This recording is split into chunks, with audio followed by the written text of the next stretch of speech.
नमस्कार मुलांनो. आजच्या भागामध्ये आपण काही प्रमेय अभ्यासणार आहोत. तर त्यापैकी एक प्रमेय असं आहे बघा की समरूपता आणि काटकोन त्रिकोण. तर या संदर्भातील प्रमेय मी या ठिकाणी फळ्यावर लिहिलेलं आहे बघा. तर प्रमेयाचं विधान काय आहे, तर काटकोन त्रिकोणात कर्णावर टाकलेल्या शिरोलंबामुळे जे त्रिकोण तयार होतात ते मूळ काटकोन त्रिकोणाशी व परस्परांशी समरूप असतात. आता बघा याचा अर्थ काय, तर एक काटकोन त्रिकोण आपल्यापाशी असणं आवश्यक आहे. मी या ठिकाणी काटकोन त्रिकोण एबीसी घेतलेला आहे बघा. त्याचा कर्ण कोणता आहे, तर कर्ण एसी आहे. आणि या कर्ण एसी वरती टाकलेला जो शिरोलंब आहे तो आहे बीडी. हा शिरोलंब आहे. आता हा काटकोन त्रिकोण आहे म्हणजे या ठिकाणी कोन बी हा 90 अंशाचा असणार आहे. त्यानंतर बीडी हा काय आहे, मग शिरोलंब आहे. या शिरोलंबामुळे जे दोन त्रिकोण मिळते ते कुठले आहेत, वरच्या बाजूचा एक त्रिकोण आणि खालच्या बाजूचा एक त्रिकोण. हे त्रिकोण मूळ त्रिकोण एबीसीशी आणि परस्परांशी कसे असतात, समरूप असतात, हे आपल्याला दाखवायचं आहे.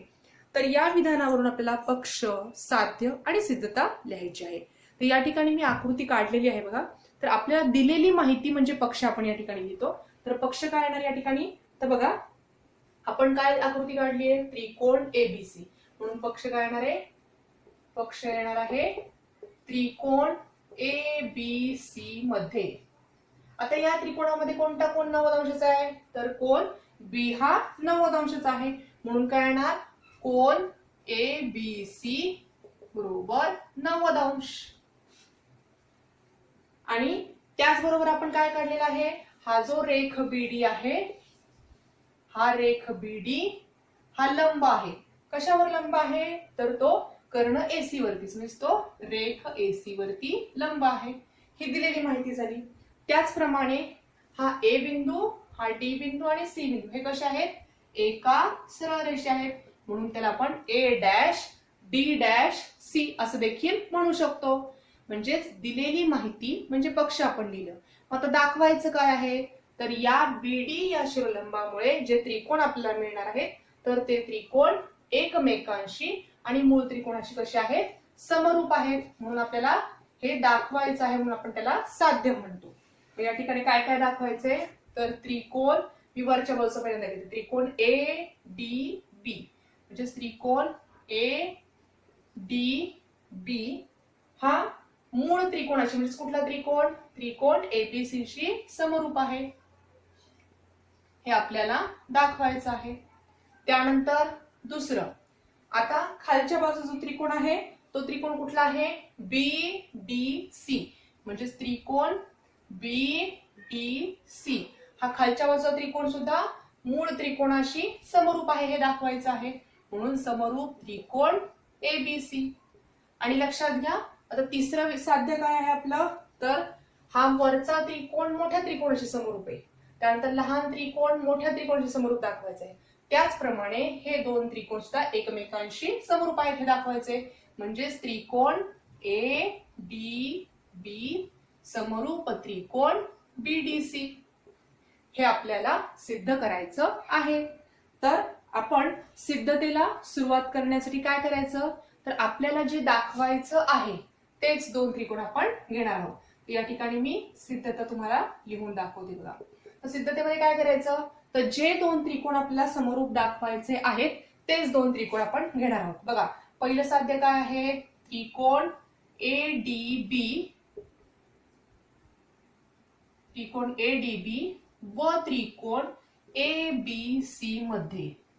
लक्षात घ्या, ते आपल्याला समरूप दाखवायचे. समरूप दाखवण्यासाठी काय आवश्यक असतं, त्या दोन त्रिकोणांमध्ये कोणत्या बाबींमध्ये साम्य आहे हे लिहिणं आवश्यक असतं.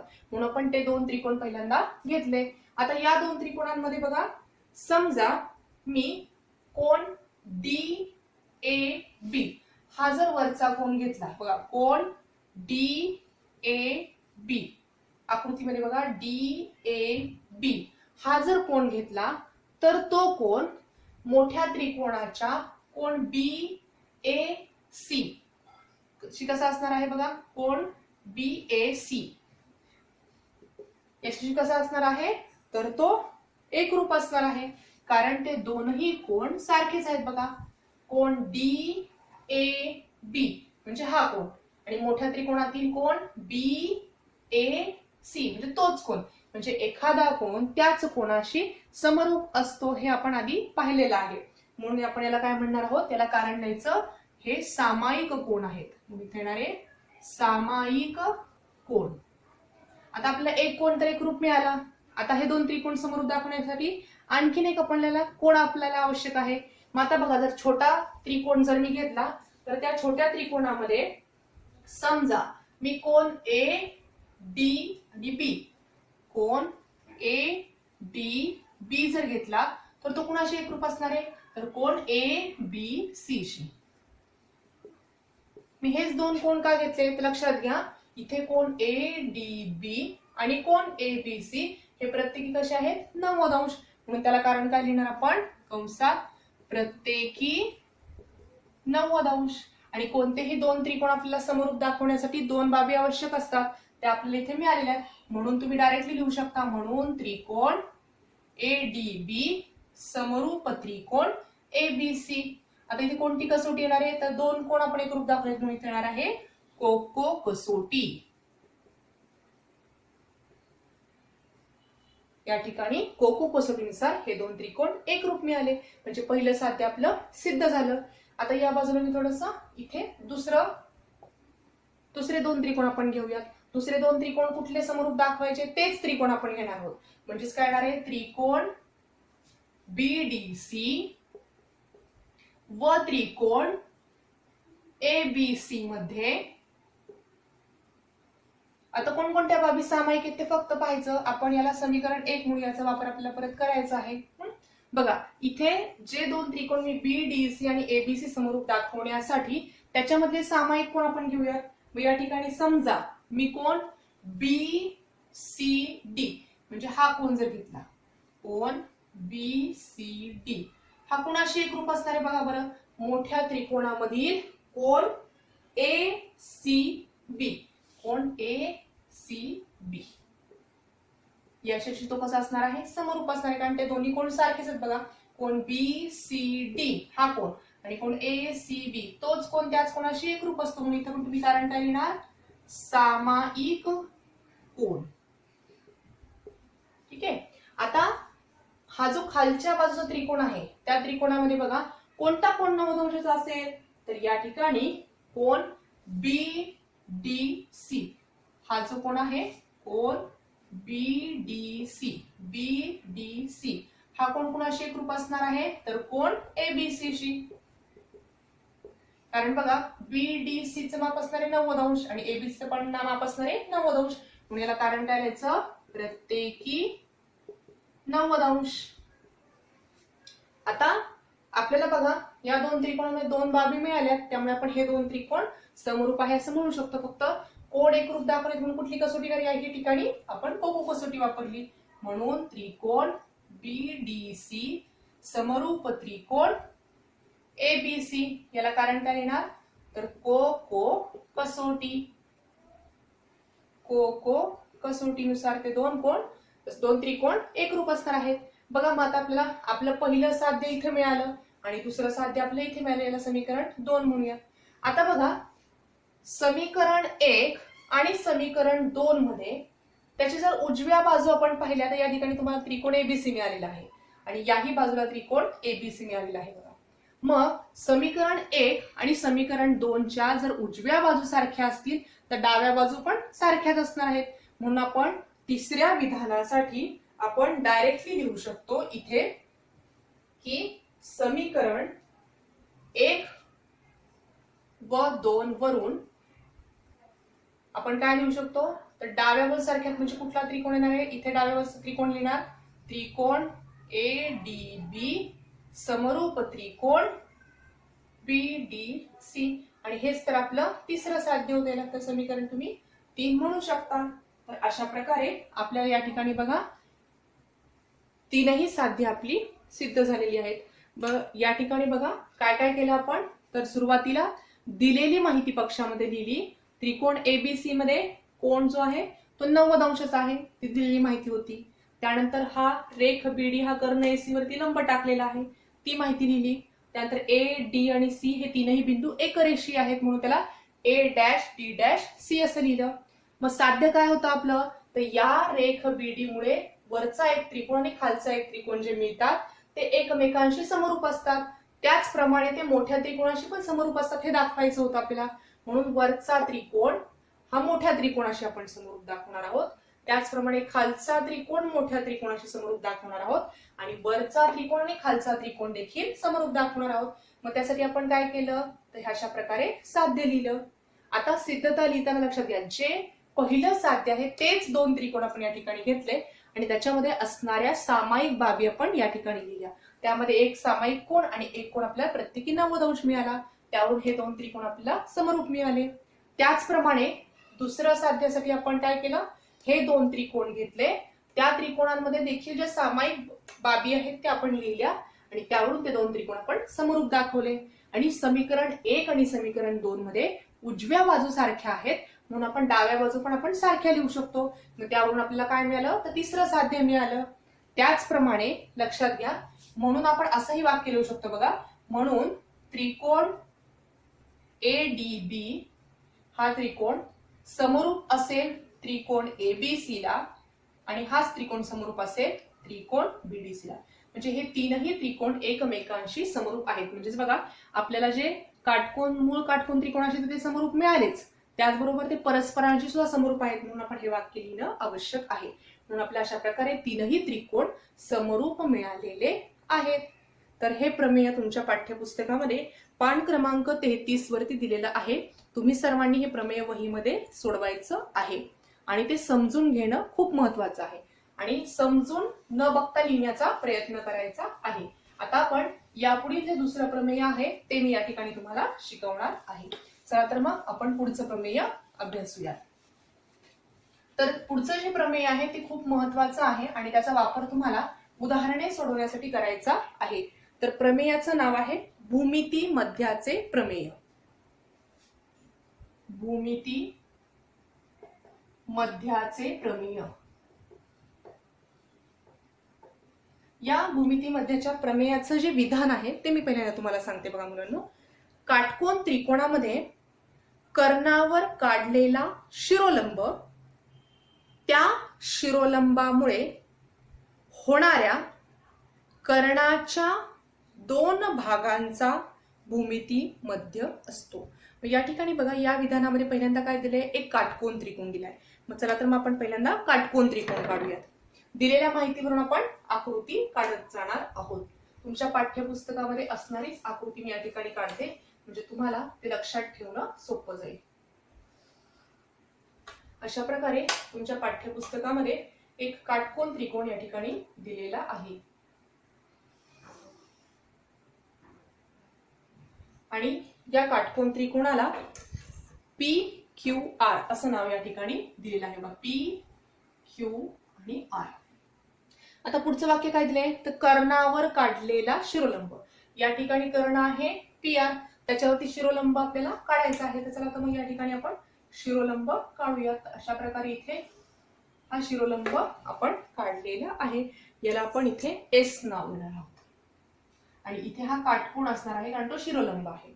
बघा, शिरोलंब, कर्णावर काढलेला शिरोलंब हा त्या शिरोलंबामुळे होणाऱ्या कर्णाच्या दोन भागांचा भूमितीमध्ये असतो. हे आपल्याला दाखवायचं आहे.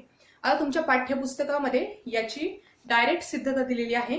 तर तुम्ही या ठिकाणी तशाच प्रकारे मी तुम्हाला डायरेक्टली सिद्धता सांगणार आहे. बघा, आता इथे आपण कशा प्रकारचा त्रिकोण घेतलाय, तर काटकोन त्रिकोण. म्हणून सिद्धता लिहिताना आपण काय करूया, डायरेक्टली इथे तुमच्या पुस्तकात सिद्धता दिलेली आहे त्यामुळे ती सिद्धताच आपण घेणार आहोत. बघा, या ठिकाणी काटकोन त्रिकोण, काटकोन त्रिकोण त्याचं नाव काय आहे, तर PQR.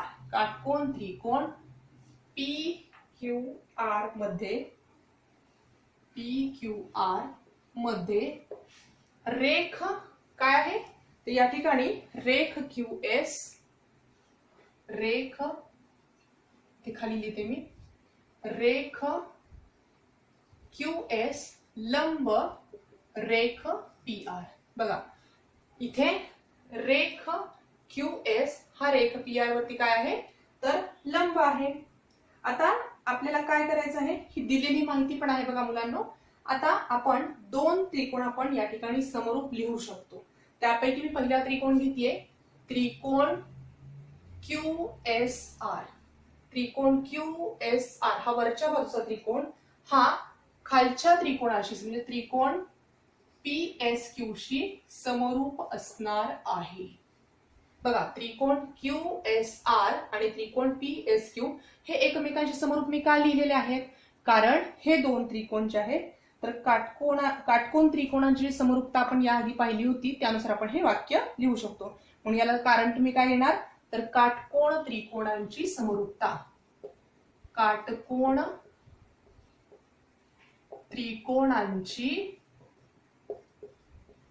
समरूपता. आताच जे प्रमेय आपण पाहिलं होतं त्यानुसार आपण हे वाक्य लिहू शकतो. तर अशा प्रकारे जर हे दोन त्रिकोण समरूप असतील तर त्यांच्या बाजूंचं गुणोत्तर हे सुद्धा कसं असतं? प्रमाणामध्ये असतं. मग या ठिकाणी समजा मी QS ही जर बाजू घेतली, QS, तर त्याच्या खाली आपण इथे तुम्हाला आकृतीवर्ण पण सांगते आणि या ठिकाणी बघा, जर QS घेतली तर कोणती बाजू पाहिजे खाली? PS. त्यानंतर दुसरी जी बाजू आहे तर ती समजा मी SR घेतली तर इथे कुठली बाजू पाहिजे? SQ. बऱ्याच मुलांना प्रश्न पडतो की इथे बाजू कशा घ्यायच्या, तर लक्षात घ्या, पहिली बाजू इथे QS आहे, त्याच्या खाली काय घ्यायचं? PS. इथं SR आहे, इथे काय घेणार तुम्ही? SQ. अशा प्रकारे तुम्ही गुणोत्तर घेऊ शकता. इथे आपण दोनच गुणोत्तर घेणार आहेत, तिसरंही गुणोत्तर आपण लिहू शकतो, पण इथे आपल्याला भूमिती मध्यच्या प्रमेयामध्ये दोनच गुणोत्तर आपल्याला वापरणं गरजेचं आहे. म्हणून आपण या ठिकाणी फक्त दोनच गुणोत्तरांचा वापर करणार आहोत. आता या गुणोत्तरामध्ये बघा मी काय बदल करते, इथे QS छेदस्थानी PS तसंच लिहिलंय, या ठिकाणी SR ही बाजू तशीच लिहिली आणि SQ च्या ऐवजी फक्त काय लिहितेय बघा, QS. फक्त काय केलं? QS ही बाजू फक्त बदललेली आहे. आता पहिल्यांदा मी तुम्हाला आकृतीवरून या ठिकाणी सांगते बघा. जर समजा मी QS बाजू घेतली, बघा त्रिकोण QSR, त्रिकोण QS आणि R यामध्ये QS जर बाजू घेतली, वरच्या त्रिकोणाची QS बाजू म्हणजे कुठली आली आहे? जिथे लंब टाकलाय ती बाजू. त्यानंतर दुसरा त्रिकोण कुठला आहे? PSQ. मग त्या ठिकाणी कुठली बाजू पहिली घ्यावी लागेल? PS. जिथून सुरुवात केली ती बाजू. त्याचं गुणोत्तर कोणाशी समरूप असणार आहे? तर दुसरी बाजू आपण कुठली घेतलीये? SR. तर SRच का घेतली? कारण आपल्याला कर्णाचा विचार करणं भाग आहे, आपल्याला साध्यापर्यंत पोहोचायचं, म्हणून आपल्याला इथे SR बाजू घ्यायची आवश्यक आहे, म्हणून आपण SR घेतली. तर खालच्या त्रिकोणाची कुठली बाजू घ्यावी लागेल? इथे आपला SQ. तर लक्षात घ्या, ज्या ठिकाणी काटकोन तयार होतोय किंवा 90 अंशाचा कोन तयार होतोय त्याच बाजू आपण या ठिकाणी घेतलेल्या आहेत. बघा, तुम्ही आकृतीवरून लक्षात घेऊ शकता. QS ही बाजू घेतली, या ठिकाणी मी ही बाजू घेतली. त्याचप्रमाणे जर SR बाजू घेतली तर या ठिकाणी मी SQ बाजू घेतली. म्हणजे इथे जिथे 90 अंशाचा कोन तयार होतो त्या दोन्ही बाजूंचं गुणोत्तर मी फक्त या ठिकाणी घेतलेलं आहे. तर आकृतीपेक्षा तुम्हाला इथून लक्षात ठेवणं जास्त सोपं आहे. तर मग त्यानंतर काय केलं आपण पुढच्या स्टेप मध्ये? हे गुणोत्तर तसंच ठेवलेलं आहे, SR पण तसंच ठेवलेलं आहे आणि छेदस्थानी फक्त काय केलेलं आहे? या दोन्हींची अदलाबदल केलेली आहे. तर ही अदलाबदल आपण आपल्या सोयीसाठी करणार आहोत. या ठिकाणी लक्षात घ्या मुलांनो, नावं बदलल्याने त्याच्यातील अंतर बदलणार नाहीये किंवा ती बाजू बदलणार नाहीये, त्यामुळे तुम्ही अशा प्रकारे गुणोत्तर लिहू शकता. आता फक्त काय करायचं आहे, या दोन बाजूंचा आपण तिरकस गुणाकार जर केला तर बघा इथे पण QS आहे आणि इथे पण QS आहे, म्हणून या ठिकाणी तुम्हाला काय मिळणार आहे? QS चा वर्ग बरोबर या दोन्हींचा गुणाकार लिहायचा. मग या ठिकाणी गुणाकार लिहिताना समजा मी PS लिहिलं तर PS गुणिले SR, म्हणून QS चा वर्ग बरोबर PS गुणिले SR. आता आपलं जे साध्य होते काय होते बघा, तर शिरोलंबामुळे होणाऱ्या कर्णाच्या दोन भागांचा भूमितीमध्ये. आता QS म्हणजेच काय झालाय? हा शिरोलंब झालाय, त्याचा वर्ग हा कुणा इतका असतो? तर कर्णाच्या दोन भागांचा गुणाकार. म्हणजे त्या ठिकाणी PS आणि SR हे काय जर एकत्र केले तर हा कर्ण PR आपल्याला मिळणार आहे. त्यांचा गुणाकार आपण केला की आपल्याला हा भूमिती मध्य मिळतो. आता हे भूमिती मध्याचं जे प्रमेय आहे याचा वापर म्हणजे या शेवटच्या विधानाचा वापर आपल्याला उदाहरणे सोडवण्यासाठी करायचा आहे. त्यामुळे हे विधान नेहमी लक्षात ठेवा. या ठिकाणी तुम्हाला काटकोन त्रिकोण असणं अपेक्षित आहे. या ठिकाणी हा देखील काटकोन त्रिकोण आहे मोठा, त्यामुळे काटकोन त्रिकोण असणं आवश्यक आहे आणि या 90 अंशाचा कोन ज्या ठिकाणी तयार होतो त्या बिंदूपासून कर्णावरती लंब असणं आवश्यक आहे. तरच आपण हे भूमिती मध्याचं प्रमेय वापरू शकतो. तर या ठिकाणी कोणतीही बाजू असेल त्या बाजूचा वर्ग हा कर्णाच्या दोन भागांचा गुणाकार इतका असतो, म्हणजे PS गुणिले SR इतका असतो. हे विधान तुम्हाला लक्षात ठेवावं लागेल आणि पुढे आपल्याला उदाहरणे सोडवण्यासाठी हे विधान वापरायचं आहे. तर याच्या पुढील आपण आणखीन एक प्रमेय या भागामध्ये अभ्यासणार आहोत, जे प्रमेय आहे बघा की पायथागोरसचं प्रमेय. या आधील इयत्तांमध्ये तुम्ही पायथागोरसचं प्रमेय बऱ्याच ठिकाणी वापरलेलं आहे, परंतु त्याची जी सिद्धता आहे ती कशी आहे ते आज आपण पाहणार आहोत. चला तर मग तुम्हाला सर्वांना माहितीच आहे की पायथागोरसचे जे प्रमेय आहे ते आपण प्रत्येक उदाहरण बऱ्यापैकी सोडवण्यासाठी वापरतो. आता तुम्हाला मी या ठिकाणी एक सोपं उदाहरण सांगते बघा. समजा तुम्ही घरापासून शाळेत जायला निघाला. समजा इथे तुमचं घर आहे, याला ए बिंदू म्हणूयात. या ए बिंदूपाशी तुमचं घर आहे, या बी बिंदूपाशी तुमच्या मित्राचं किंवा मैत्रिणीचं घर आहे असं आपण म्हणूयात. त्यानंतर या बी बिंदूपासून इथे या सी बिंदूपाशी शाळा आहे. ही शाळा, इथे तुमचा मित्र किंवा मैत्रीण, तिचं घर आहे आणि इथं तुम्ही आहात. आता मला सांगा बरं, समजा तुम्ही तुमच्या घरापासून तुमच्या मैत्रिणीकडे गेलात आणि मैत्रिणीच्या घरी जाऊन मग तुम्ही शाळेमध्ये गेलात. तर हे जे अंतर तुम्ही पार केलं ते अंतर, आणि समजा तुम्ही डायरेक्ट इथून असे शाळेत गेलात, तर या अंतरामध्ये काही फरक असेल का? तर याचा विचार तुम्ही करायचा आहे आणि मला तुम्ही उत्तर त्याचं मेसेज करून दिला तरी चालेल. तुम्ही याचा शोध नक्कीच घ्या की जर तुम्ही तुमच्या घरापासून तुमच्या मैत्रिणीच्या किंवा मित्राच्या घरी गेलात आणि मग शाळेत गेलात तर हे अंतर म्हणजे ए पासून बी पर्यंतचं आणि बी पासून सी पर्यंतचं जे अंतर आहे ते अंतर किती भरेल, आणि जर तुम्ही ए पासून सी पर्यंत जर गेलात तर ते अंतर किती भरेल. समजा इथे असं गृहीत धरा की हे अंतर 3 मीटर म्हणूयात आपण. इथे आता एकक थोडं लहान घेते. हे 3 मीटर अंतर आहे, हे 4 मीटर अंतर आहे असं गृहीत धरा. तर एसीचं अंतर किती मिळते हे बघा. तर तुम्ही पायथागोरसचं प्रमेय या ठिकाणी वापरू शकता की कर्ण वर्ग बरोबर पहिल्या बाजूचा वर्ग अधिक दुसऱ्या बाजूचा वर्ग, याचा विचार तुम्ही करू शकता. आज आपण मात्र इथे पायथागोरसचं जे हे प्रमेय आहे ते कसं सोडवायचं, ते कशा प्रकारे कर्ण वर्ग बरोबर पहिल्या बाजूचा वर्ग अधिक दुसऱ्या बाजूचा वर्ग मिळतं हे मी तुम्हाला या ठिकाणी सांगणार आहे.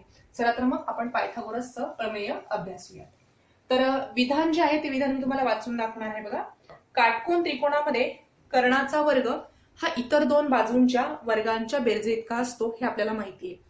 तर याचं स्पष्टीकरण फक्त आपल्याला पाहायचं आहे सिद्धतेच्या रूपामध्ये. त्यासाठी आपण काय करूयात, एक काटकोन त्रिकोण आपल्याला लागणार आहे. तो काटकोन त्रिकोण आपण पहिल्यांदा काढून घेऊयात. तर या ठिकाणी मी काटकोन त्रिकोण इथे ABC नावाचा एक काटकोन त्रिकोण या ठिकाणी काढणार आहे.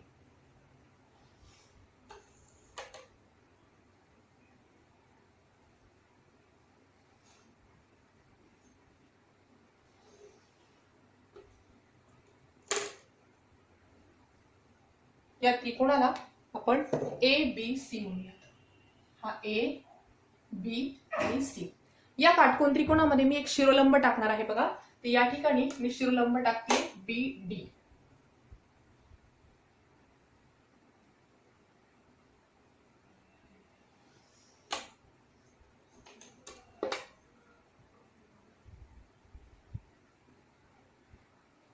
बघा काटकोन त्रिकोण ABC मध्ये इथे BD हा शिरोलंब मी दर्शवलेला आहे. तुम्हाला इथे दिलेली माहिती काय असणार आहे, म्हणजे पक्ष काय लिहायचे आपण तर ते पाहूयात बघा. तर तुम्हाला इथे दिलेली माहिती काय, तर आकृतीमध्ये तुम्हाला एक काटकोन त्रिकोण दिसते बघा. या ठिकाणी कोन B हा 90 अंशाचा असणार आहे, म्हणून पक्ष लिहिताना आपण काय लिहिणार आहोत तर त्रिकोण ABC मध्ये. बघा त्रिकोण ABC मध्ये आपण जर आकृतीचं निरीक्षण केलं तर आपल्याला लगेच लक्षात येईल बघा की कोन ABC कसा आहे 90 अंशाचा, म्हणून त्रिकोण ABC मध्ये कोन ABC बरोबर 90 अंश हे आपण लिहिणार आहोत दिलेली माहिती. त्यानंतर आपल्याला दाखवायचं काय आहे तर कर्ण वर्ग हा पहिल्या बाजूचा वर्ग अधिक दुसऱ्या बाजूचा वर्ग इतका असतो, म्हणून आपलं साध्य काय असणार आहे लक्षात घ्या मुलांनो. साध्य असणार आहे कर्ण वर्ग म्हणजेच AC चा वर्ग हा AB चा वर्ग अधिक BC चा वर्ग इतका असणार आहे. तर हे आपल्याला दाखवायचं आहे. आता यासाठी मी एक रचना केलेली दिसते बघा आकृतीमध्ये. काय रचना केली मी, तर बिंदू बी मधून बाजू AC वरती रेख बीडी हा काय काढलेला दिसतोय, तर लंब काढलेला आहे. मग काय केली मी रचना, ती रचना आपण लिहिणार आहोत. बघा रचना काय येणार आहे, तर या ठिकाणी बिंदू बी मधून बाजू AC वर काय केलेलं आहे बघा, बिंदू बी मधून बाजू AC वर रेख बीडी कसा काढलेला आहे, लंब काढलेला आहे. रेख बीडी लंब काढला. इथे आपल्याला आकृतीमध्ये ती रचना दिसती आहे. मग आता आपल्याला काय करायचं आहे, सिद्धतेकडे जायचं आहे बघा. तर या ठिकाणी आपण लिहूया सिद्धता. आता लक्षात घ्या सिद्धता म्हणजे काय, तर दिलेल्या माहितीपासून आपण साध्यापर्यंत पोहोचणे.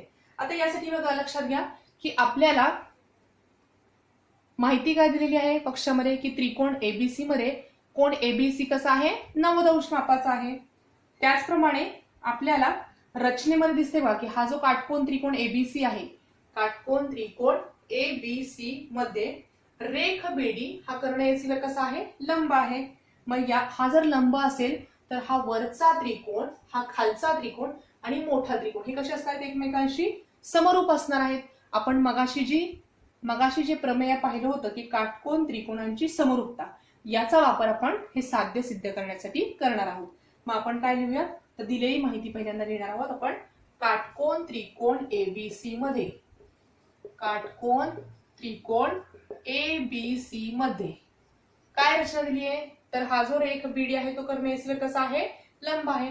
म्हणून रेख बीडी लंब रेख AC, बीडी लंब रेख AC हे दिलेली माहिती आपण लिहिली. ही कशावर लिहिली, तर रचनेवरून. म्हणून कंसामध्ये रचना.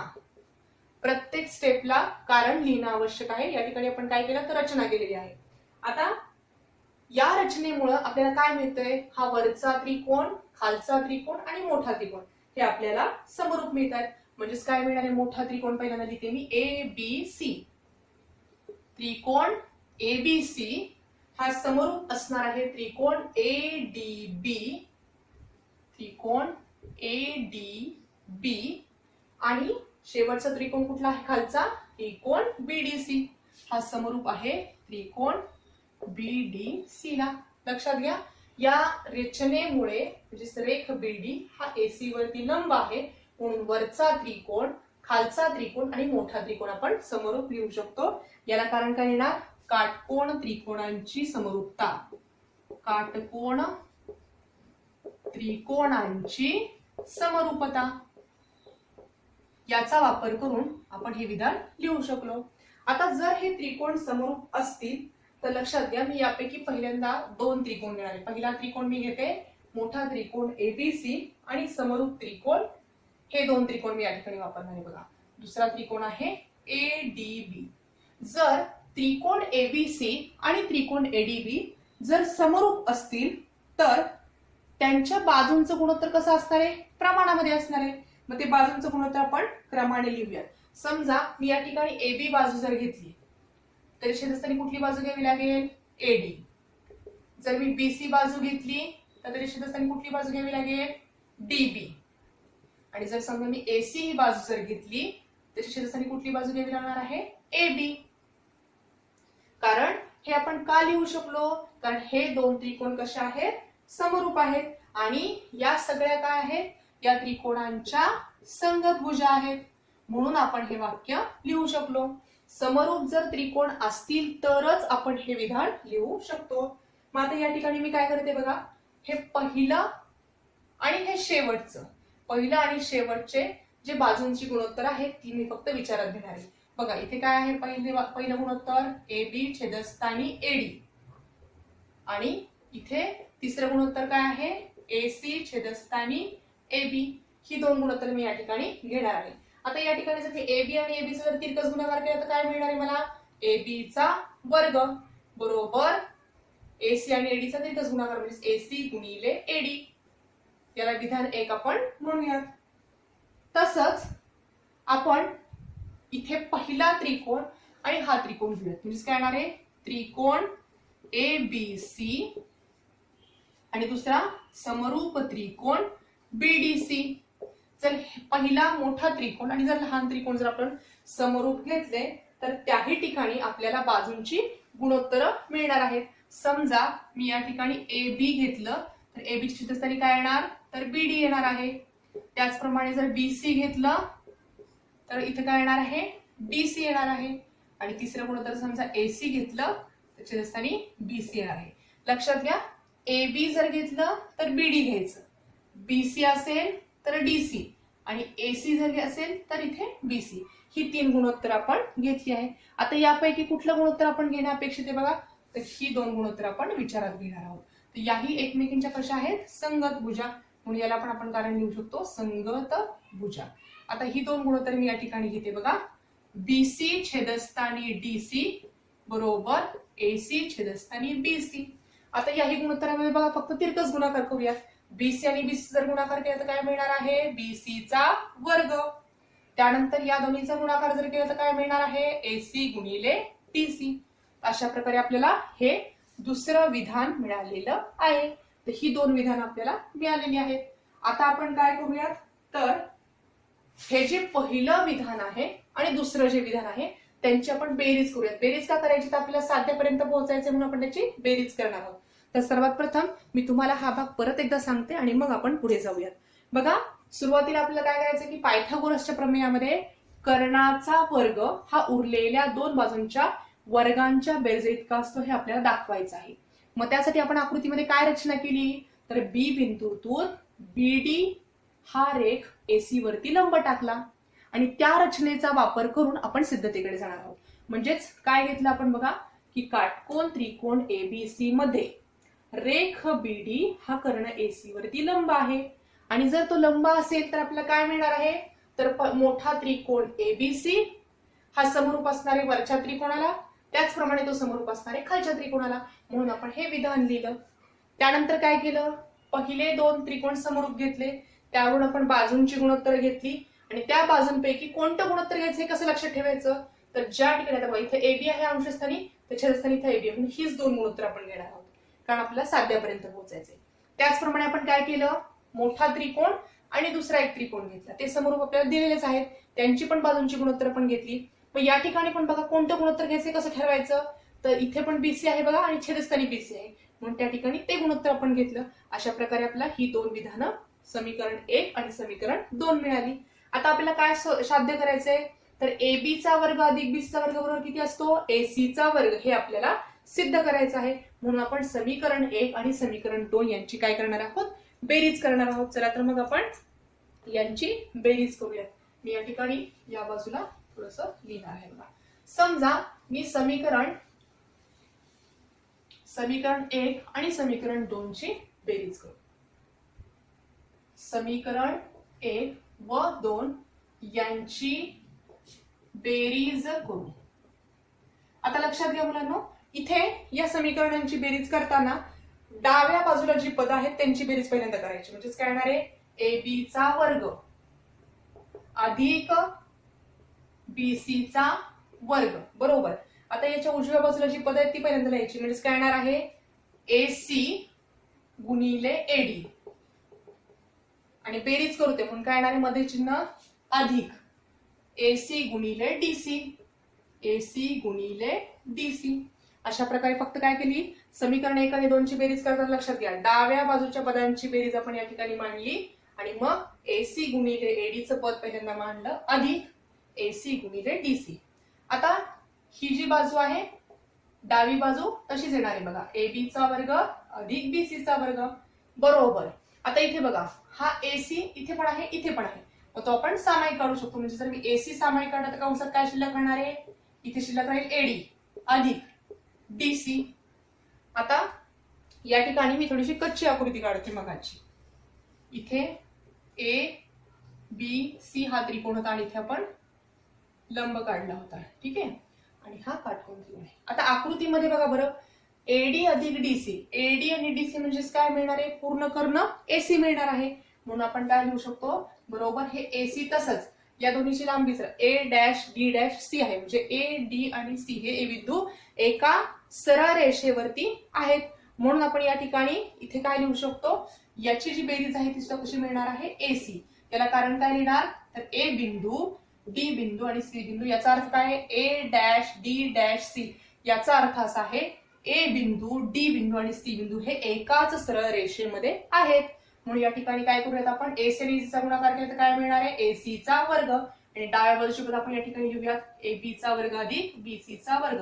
तुम्ही इथे पण लिहू शकता AB चा वर्ग अधिक BC चा वर्ग. आपलं साध्य काय होतं, तर AC चा वर्ग बरोबर AB चा वर्ग अधिक BC चा वर्ग. मग त्याप्रमाणे आपण लिहू शकतो. म्हणजेच काय लिहिणार तुम्ही, AC चा वर्ग बरोबर AB चा वर्ग अधिक BC चा वर्ग. हेच तर आपलं साध्य होतं. तर अशा प्रकारे आपण पायथागोरसचं जे प्रमेय आहे त्याची सिद्धता आपण या ठिकाणी पाहिलेली आहे. तुम्ही सर्वांनी याचा जो व्यत्यास तुमच्या पाठ्यपुस्तकामध्ये दिलेला आहे तो मी फक्त सांगणार आहे, तो तुम्ही घरी पाहायचा आहे. बघा, एखाद्या त्रिकोणातील एका बाजूचा वर्ग हा इतर दोन बाजूंच्या वर्गांच्या बेरजे इतका असेल तर तो त्रिकोण काटकोन त्रिकोण असतो, हे तुम्हाला दाखवायचं आहे. याची सिद्धता तुमच्या पाठ्यपुस्तकामध्ये पान क्रमांक 34 आणि 35 वरती दिलेली आहे. तर तुम्ही सर्वांनी आज घरी पान क्रमांक 33 वरील समरूपता आणि काटकोन त्रिकोणाचं प्रमेय, भूमिती मध्याचं प्रमेय, पायथागोरसचं प्रमेय आणि त्याचा व्यत्यास अशी 4 प्रमेय तुम्ही वहीमध्ये लिहायची आहेत. आणि ती समजून न बघता लिहिण्याचा प्रयत्न करायचा आहे. यावर आधारित काही सोडवलेली उदाहरणे तुमच्या पाठ्यपुस्तकामध्ये दिलेली आहेत. पण ती सोडवलेली उदाहरणे न घेता मी उद्याच्या भागामध्ये तुम्हाला सराव संचातील उदाहरणे घेणार आहे. तर आजच्या भागामध्ये आपण इथेच थांबणार आहोत. धन्यवाद.